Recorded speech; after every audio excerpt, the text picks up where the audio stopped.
Students, class 8 के social studies का जो हमने सेक्शन 1 जियोग्राफी स्टार्ट किया है, आप ये इसका फर्स्ट लेक्चर में आप पेज नंबर 1 और पेज नंबर 2 से कुछ पॉइंट्स मैंने आपको पढ़ाए थे, समझाए थे।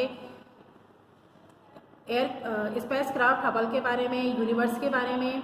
ये चैप्टर एक्चुअली है ही यूनिवर्स के बारे में और चैप्टर का नाम भी है ये चैप्टर नंबर 1 द यूनिवर्स। आज हम लेक्चर 2 में सोलर सिस्टम के बारे में पढ़ेंगे। आप पेज नंबर 2 पर आइएगा।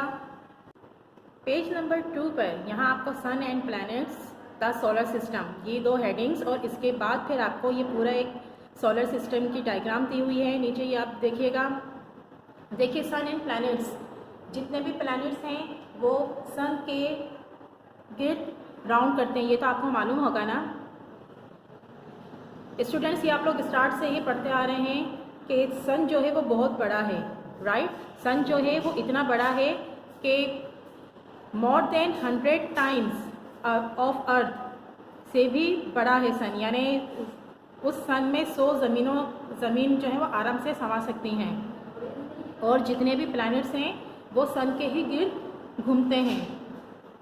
लेकिन जो एस्ट्रोनॉट्स हैं, जब फुटेजेस वहाँ से भेजते हैं हबल और उसे चंद्र से फुटेजेस लेकर भेजते हैं, तो उससे पता चलता है कि उस सन से भी और भी बिग साइज स्टार्स हैं, क्योंकि सन भी एक स्टार है। इसी तरह और भी स्टार्स हैं जो कि सन से भी बड़े हैं। और एस्ट्रोनॉट्स ये भी कहते हैं कि हो सकता है कि उनके गिर्द भी इसी तरीके से प्लैनेट रिवॉल्व करते हों जिस तरीके से हमारे सन के गिर्द घूमते हैं। ये सन और इसके 8 प्लैनेट्स मिलकर सोलर सिस्टम बनाते हैं। सन जो है वो बहुत हीटअप होता रहता है, यानी वो हर वक्त उसके अंदर जो गैसेस हैं उसमें जो न्यूक्लियर एक्सप्लोजन जो है वो फुल टाइम उसमें होता रहता है। और उसका टेम्परेचर, जो सन का टेम्परेचर है वो 16 मिलियन डिग्री सेंटीग्रेड तक होता है। और ये जो इतना हीट होता है इसकी ही वजह से ज़मीन पर जितने भी लाइफ के सोर्सेज हैं वो ज़मीन पर हैं, मौजूद हैं और वो ज़िंदा हैं। नहीं तो अगर ये सन ना हो या हीटअप ना हो तो ज़मीन पर कोई जानदार ज़िंदा नहीं रहेगा। अब आप देखिएगा कि लाइन से तमाम प्लैनेट्स जो हैं वो मौजूद हैं। तमाम प्लैनेट्स जो हैं वो एक ऑर्बिट पर जो है वो गर्दिश करते हैं, राइट।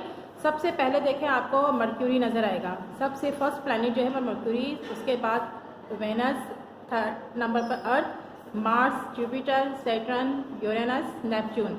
अच्छा, आपने प्लूटो के बारे में भी पढ़ा हो बच्चों। प्लूटो जो है वो भी एक प्लैनेट ही पहले उसको तस्वुर किया जाता था, लेकिन जब बाद में एस्ट्रोनॉमर्स जो थे उन्होंने जब मज़ीद तहकीक की तो उन्होंने फिर उसको जब और ज़्यादा उन्होंने सर्च किया तो उन्होंने फिर ये जितने भी इंटरनेशनल एस्ट्रोनॉमिकल यूनियन जो थी उसने ये डिसाइड किया कि प्लूटो जो है वो मीट नहीं करता, यानी उसकी कंडीशंस ऐसी नहीं हैं कि वो तमाम प्लैनेट से मीट करे, इसलिए उन्होंने उसको प्लैनेट की कैटेगरी से निकाल दिया। अब जो पहले जो है वो 9 प्लैनेट्स होते थे, लेकिन अब हम जब पढ़ते हैं तो फिर वो 8 प्लैनेट्स पढ़ते हैं। अच्छा, सबसे पहले जो हमारा प्लैनेट है अर्थ, जहाँ ज़िंदगी बसी हुई है, सबसे पहले मैं आपको उसके बारे में बताऊं कि ज़मीन जो है वो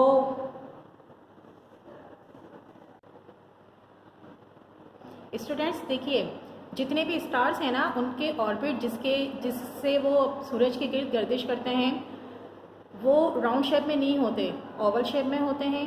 अब देखिए ज़मीन जब अपने ऑर्बिट पर गर्दिश करती है, सूरज के गिर्द जब ये गर्दिश करती है तो वो अपना एक राउंड 365 डेज़ एंड 6 आवर्स में पूरा करती है। 365 डेज़ एंड 6 आवर्स में वो अपना राउंड पूरा करती है, राइट। तो देखें हर 4th ईयर जो होता है उसमें 366 डेज होते हैं जो कि लीप ईयर कहलाता है। अच्छा, फर्स्ट आपका जो आप यहाँ देखेंगे तो फर्स्ट आपको प्लैनेट मिलेगा मर्क्यूरी। ये सूरज के मर्क्यूरी और वेनस ये दोनों सूरज के इतने करीब हैं इसलिए इनका टेम्परेचर बहुत ज़्यादा हाई है, राइट। ये बहुत हॉटेस्ट प्लैनेट्स हैं ये दोनों। जाहिर सी बात है ये इतने हॉट है कि इन पर किसी भी किस्म की कोई ज़िंदगी, कोई भी लाइफ सर्वाइव नहीं कर सकती। इनका टेम्परेचर अगर आप देखें तो 462 सेंटीग्रेड, जो इनका फेसिंग साइड है ना, जो अर्थ इनको फेस कर रहा है, ये सन इनको जो फेस कर रहा है, तो जो इनकी फेसिंग साइड है वहाँ इसका टेम्परेचर 462 डिग्री तक होता है, और मर्क्यूरी का 430 डिग्री तक होता है सेंटीग्रेड में। और जो इनकी दूसरी साइड है जो कि सन को फेस नहीं करती, तो वो -180 डिग्री सेंटीग्रेड उसका टेम्परेचर होता है। और क्योंकि ये दोनों प्लैनेट सूरज के बहुत ज़्यादा करीब हैं, अर्थ का मैंने आपको बताया, और अर्थ का टेम्परेचर अल्लाह ताला ने जाहिर सी बात है इसीलिए इस तरह रखा है, और इसलिए सूरज से उसका फासला भी इस तरह रखा है कि इस पर ज़िंदगी जो है वो सरवाइव करती है। उसके बाद मार्स के बारे में एस्ट्रोनॉट्स जो है वो कहते हैं कि यहाँ शायद किसी भी किस्म की कोई ज़िंदगी है, चाहे वो वन सेलुलर हों, बैक्टीरिया हों, कोई जर्म्स हों, क्योंकि मार्स पर उन्हें कुछ चीज़ें ऐसी मिली हैं कि जैसे इसके जो एटमॉस्फेयर है उसमें थोड़ी सी ऑक्सीजन मौजूद है, और यहाँ कुछ आइस की सूरत में उनको पानी भी मिला है मार्स की जो सरफेस है वहाँ से। तो इसलिए मार्स के बारे में कहा जाता है कि यहाँ शायद कोई ज़िंदगी जो है, चाहे वो बैक्टीरिया की सूरत में हो, चाहे जर्म्स हों, वो सरवाइव कर सकते हैं। अच्छा, और मैं आपको इसका अगर टेम्परेचर बताऊं तो ये ज़मीन से कूल है थोड़ी सी, राइट, क्योंकि इसका फासला सूरज से ज़मीन के मुकाबले में ज़्यादा है, तो इसका टेम्परेचर जो है वो -140 डिग्री सेंटीग्रेड और प्लस में 70 डिग्री सेंटीग्रेड है। अच्छा, सबसे बड़ा हमारा प्लैनेट जो है वो जुपिटर है। जुपिटर सबसे बड़ा प्लैनेट है। जुपिटर जो है वो सबसे बड़ा प्लैनेट है, राइट।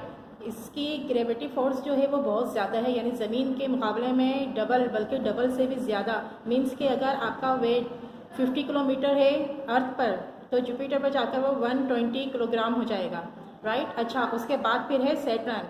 अच्छा, सैटर्न के बारे में मैं इंटरेस्टिंग चीज़ बताऊं कि इसके गिर्द ये जो रिंग्स हैं ना, ये गैसेस के और आइस के रिंग्स हैं, डस्ट और इसमें सब चीज़ें शामिल हैं। ये कलरिंग रिंग्स हैं, और ये रिंग्स तकरीबन 1000 किलोमीटर फैले हुए हैं ये रिंग्स, राइट। लेकिन फिर भी ये टेलीस्कोप के बगैर नज़र नहीं आते। सैटर्न जो है वो तो आम आँख से नज़र आ सकता है, लेकिन इसके रिंग्स जो हैं उसके लिए लाजमी सी बात है कि बहुत हाई पावर टेलीस्कोप की ज़रूरत होती है। अच्छा, ये जो इसकी एक इंटरेस्टिंग बात ये है कि इसका जो राउंड है वो बहुत छोटा है, मतलब जो ये स्पिन करती है ना, इसका जो एक दिन है वो ज़मीन के 10 घंटों के बराबर है, यानी जो ज़मीन के 10 आवर्स और 39 मिनट्स में इसका ये एक दिन पूरा कंप्लीट हो जाता है। मतलब ये अपना पूरा एक राउंड ले लेती है। लेकिन जब ये सूरज के गिर्द रिवॉल्व करती है, मतलब जो इसका 1 ईयर बनता है, तो वो ज़मीन के 29 ईयर्स के बराबर, बल्कि 29 से भी ज़्यादा ज़मीन के ईयर्स के बराबर इसका एक ईयर है, राइट।